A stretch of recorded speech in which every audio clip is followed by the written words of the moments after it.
तो हमारा क्वेश्चन है, a train travels a distance of 480 kilometre at a uniform speed. एक ट्रेन है जो कि कितना डिस्टेंस ट्रेवल करता है, एक ट्रेन है जो कि कितना डिस्टेंस ट्रेवल करता है, वो डिस्टेंस ट्रेवल करता 480 किलोमीटर, ठीक है, एट ए यूनिफॉर्म स्पीड, एक यूनिफॉर्म स्पीड के साथ। अब यूनिफॉर्म स्पीड हमें नहीं मालूम है, शायद वही कह रहे हैं निकालने के लिए भी, तो उसको मान लो क्या, एक्स। यूनिफॉर्म स्पीड को क्या मान लो, एक्स, ठीक है। अब बताओ, डिस्टेंस ये रहा, स्पीड ये रहा, तो टाइम का फॉर्मूला क्या होता है, टाइम इज इक्वल टू क्या होता है, डिस्टेंस डिवाइडेड बाय स्पीड। तो डिस्टेंस हो गया आपका 480 डिवाइडेड बाय एक्स, ठीक। तो ये हो गया आपका टाइम, ठीक है।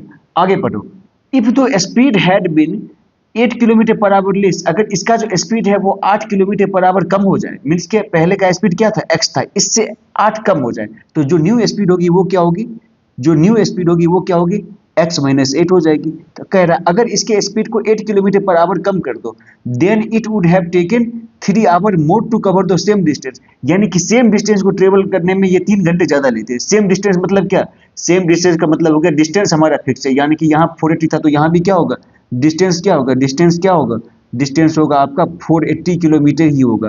तो टाइम कितना लग जाएगा यहाँ पर, टाइम बराबर क्या, डिस्टेंस बाय स्पीड, तो डिस्टेंस तो 480 ही है, लेकिन स्पीड क्या हो गया, x माइनस 8, ठीक।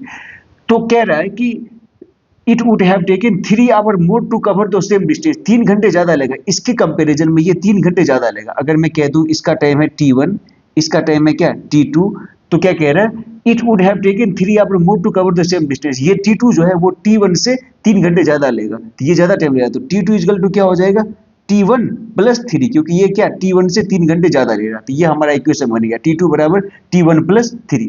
अब कह रहा we need to find the speed of the train, हमें ट्रेन का स्पीड यानी कि x का वैल्यू निकालना। तो चलिए इसको, इस इक्वेशन को हम सॉल्व करने की कोशिश करते हैं।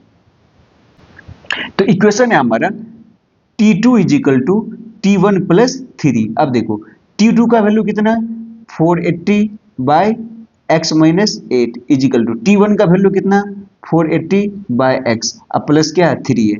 चलिए तो 480 by x minus 8 minus 480 by x is equal to क्या हो गया, 3।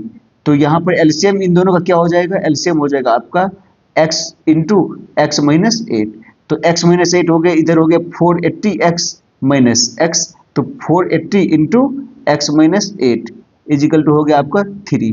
आगे सॉल्व करेंगे तो 480x माइनस 480x प्लस, इसको आपस में अगर हम मल्टीप्लाई करेंगे तो कितना हो जाएगा, 0 88 6 32 से 38, 3840 divided by x into x minus 8 is equal to क्या, 3। इसको आगे और सॉल्व करेंगे तो प्लस 480 अब माइनस 480x, ये कैंसिल हो जाएगा, तो बच गया हमारा 3840 by x into x minus 8 is equal to क्या बच गया हमारा, इज इक्वल टू हमारा बच गया 3। तो अब इसको क्रॉस मल्टीप्लिकेशन कर लो, तो 3840 इज इक्वल टू क्या हो गया, 3x इंटू एक्स माइनस 8।